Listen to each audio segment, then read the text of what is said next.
देखिए, देश के अंदर हिंदू मुस्लिम की राजनीति जो करती है वो सभी को पता है। एक ही पार्टी है देश के अंदर और उसका नाम है भारतीय जनता पार्टी। जब से इस देश के अंदर और जब जब भारतीय जनता पार्टी इस देश की कुर्सी पे विराजमान हुई है, तब तब इस देश के अंदर हिंदू मुस्लिम के नाम पे सांप्रदायिक दंगे और सांप्रदायिक हिंसा हुई है। भारतीय जनता पार्टी का इतिहास है कि हिंदुओं को मुस्लिम से लड़ाकर अपनी कुर्सी को हथियाना। यह भारतीय जनता पार्टी का प्राचीन इतिहास है। भारतीय जनता पार्टी के नेता और राजनेता दंगे और फसाद कराने में माहिर हैं। चाहे वो दंगे गुजरात के दंगे हों, चाहे फिर वो दंगे दिल्ली के दंगे हों, चाहे फिर वो दंगे CNRC के नाम पे दंगे हों, चाहे फिर वो दंगे आपने देखा कि यूपी के अंदर हों, चाहे वो दंगे कर्नाटक के अंदर हों। दंगों को कराने में अगर सबसे पहला हाथ किसी पार्टी का होता है और किसी एक राजनीतिक दल का होता है, तो वो देश की एकमात्र सर्वोपरि और सबसे बड़ी और सबसे सर्वश्रेष्ठ पार्टी है भारतीय जनता पार्टी। जिस भारतीय जनता पार्टी आज सबसे बड़ा परिवारवाद का घराना बन चुकी है। राजनाथ सिंह, उनके बेटे पंकज सिंह, नितिन गडकरी को देखिए, फिर आप उसके बाद में अरुण जेटली के बेटे को देखिए, अमित शाह, उनके बेटे जय शाह को देखिए। भारतीय जनता पार्टी एक राजघराना चला रही है, एक आज के टाइम पे एक मल्टीनेशनल कंपनी के तौर पे काम कर रही है। भारतीय जनता पार्टी काम करती है उद्योगपतियों के लिए, भारतीय जनता पार्टी काम करती है बड़े बड़े बिजनेसमैनों के लिए, भारतीय जनता पार्टी काम करती है बड़े बड़े कॉरपोरेटरों के लिए। भारतीय जनता पार्टी ने ना कभी इस देश के लिए कभी कोई कार्य किया था और ना वो कभी आगे कार्य करेगी। भारतीय जनता पार्टी के जितने भी बड़े दिग्गज नेता हैं, चाहे वो नितिन गडकरी हो जो पढ़े लिखे नेता हैं, जो एक्चुअल फैक्ट्स पे बात करते हैं, चाहे वो राजनाथ सिंह हो, भारतीय जनता पार्टी कभी उनको आगे नहीं लाती। नितिन गडकरी का स्थान आज प्रधानमंत्री की जगह पे होना चाहिए था, उनको प्रधानमंत्री का स्थान नहीं दिया गया। भारतीय जनता पार्टी एक राजनीति करती है दंगे और फसाद कराने की। उत्तर प्रदेश के एक चीज सवाल है कि आप ये कह रहे हैं कि भारतीय जनता पार्टी जो है क्या नाम है दंगे फसाद की राजनीति करती है, लेकिन अगर भारतीय जनता पार्टी दंगे फसाद की राजनीति करती तो इस देश के जो प्रधानमंत्री हैं, भाजपा के जो नेता हैं, जी श्री नरेंद्र मोदी की हम बात कर रहे हैं, जी उनका एक नारा है सबका साथ सबका विकास, तो ये नारा नहीं होता ना।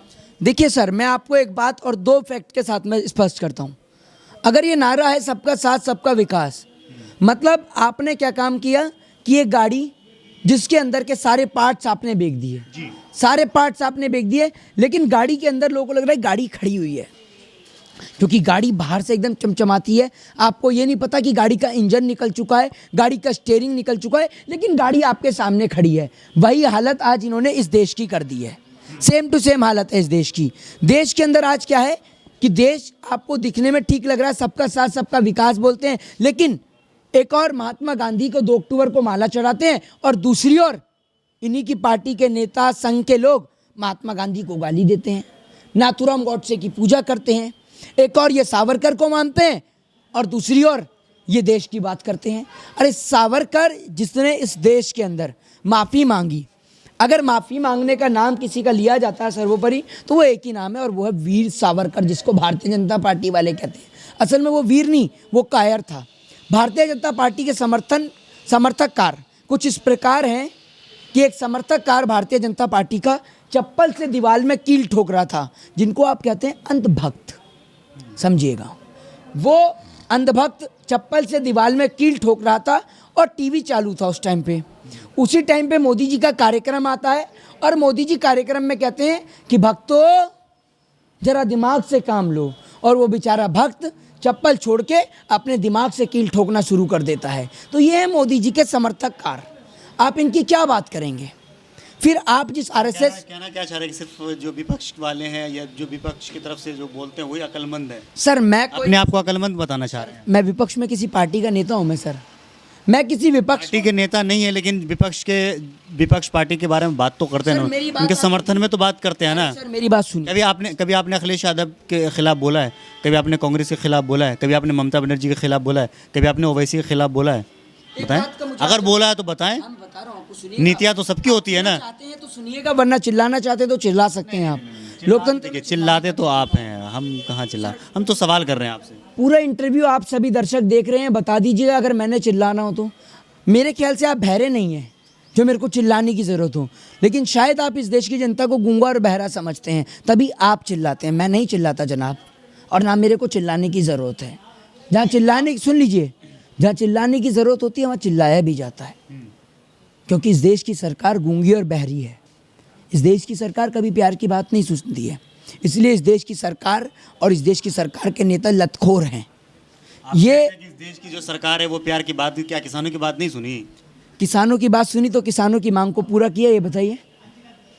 किसानों की मांग को पूरा किया, मैं आपसे ये पूछता हूँ।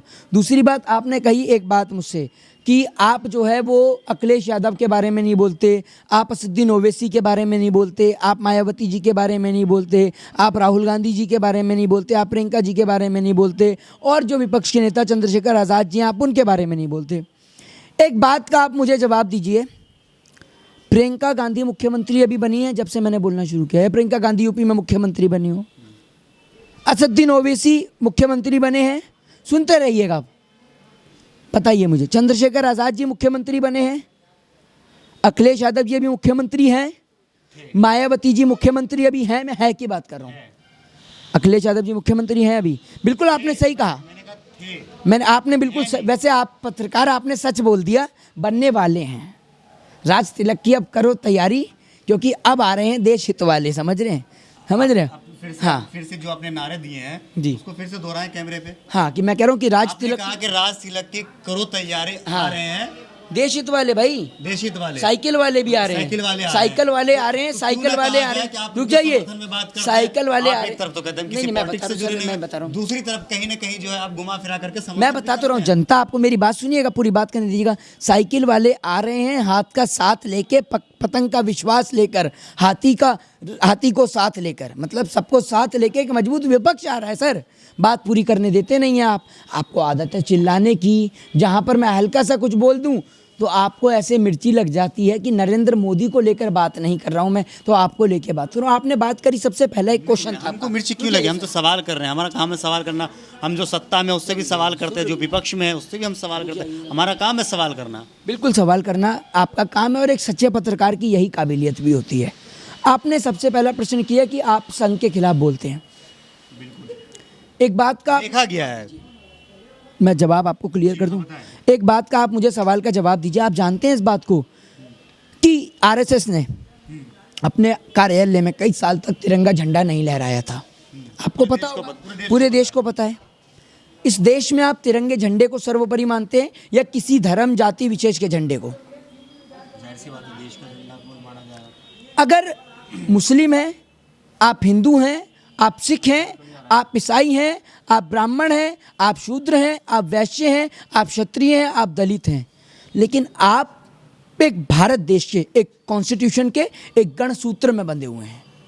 वो गणसूत्र आपको राइट देता है कि आप अपने तिरंगे झंडे को सैल्यूट करें, उस तिरंगे का सम्मान करें। अगर कोई भी व्यक्ति तिरंगे को जमीन पे गिर देता है तो उस ऊपर भी देश के संविधान में मुकदमा है।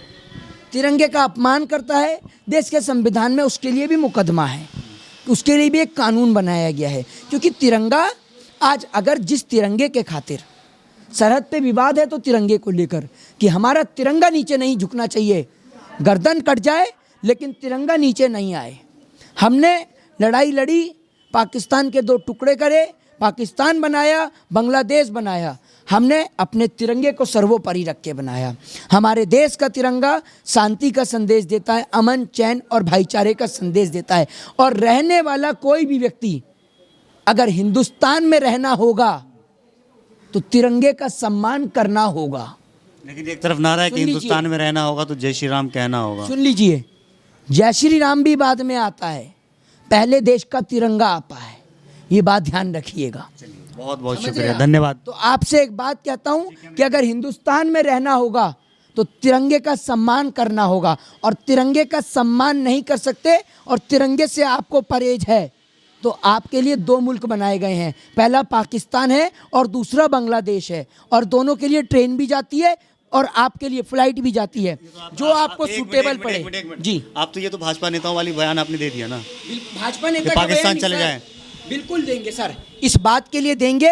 और मैं वो अगर विपक्ष वाले को अगर क्या नाम है, भाजपा वाले अगर विपक्ष वाले को इस तरीके से टारगेट करते हैं तो वो भी सही है अपने, तब आप क्यों विरोध करते हैं कि हर बात पे लोग पाकिस्तान भेजते हैं? वो भी अपनी जगह। अपने दर्शकों से पूछिए कि अगर मोहित शर्मा इस बात से गलत हो और कोई भी इस देश का नेता पाकिस्तान क्यों जाए, सुन लीजिए, पाकिस्तान कोई क्यों भी जाए, देश का नेता असहमति इससे रखता हूं तो आप मुझे बताइए, पाकिस्तान इसलिए जाएं जो तिरंगे का सम्मान नहीं करता, जो हिंदुस्तान का सम्मान नहीं करता, जो तिरंगा इस हिंदुस्तान का गौरव है। कौन नहीं करता? सभी देश के नागरिक। मैंने एक बात कही है, मैं नाम नहीं लिया। जैसे आरएसएस को तिरंगा झंडा लहराने से परहेज था तो पाकिस्तान आप चले जाते।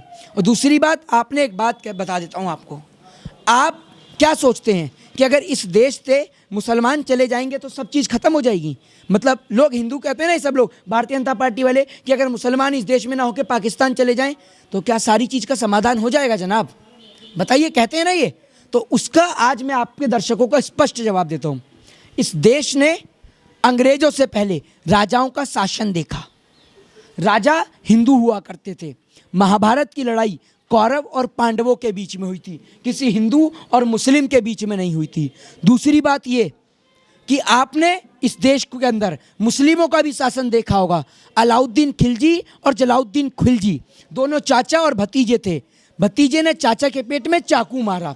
इसके बाद इस देश ने ईसाइयों को शासन दिया, क्रिश्चियनों को शासन दिया। उनके राज में आपने देखा होगा कि जब वर्ल्ड वॉर हुई तो वर्ल्ड वॉर में सबसे ज़्यादा क्रिश्चियन एक दूसरे के खून के प्यासे थे, ईसाई एक दूसरे के खून के प्यासे थे। तो ये देश हिंदू और मुस्लिम के नाम से नहीं, हिंदू मुस्लिम सिख ईसाई एकता से चलता है। तीसरी बात ये कि आप सोचते हैं कि मुस्लिम अगर इस देश से चले जाएंगे तो उसके बाद एक विवाद उत्पन्न होगा, अमीर गरीब का, छोटे बड़े का, जात पात का, बड़े छोटे का, हिंदू का।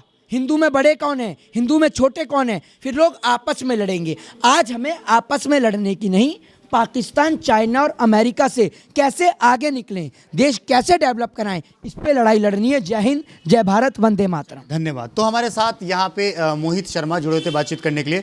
इनसे हमने देश के कई मुद्दों पे बात करने की कोशिश करी है। आपको क्या लगता है? आप भी अपनी राय इस वीडियो के नीचे कमेंट सेक्शन में जाइए, वहाँ पे कमेंट करके ज़रूर बताएं। वीडियो अगर आपको अच्छा लगा हो तो इसे लाइक शेयर जरूर कर दें। धन्यवाद। मोहित मादरचोद।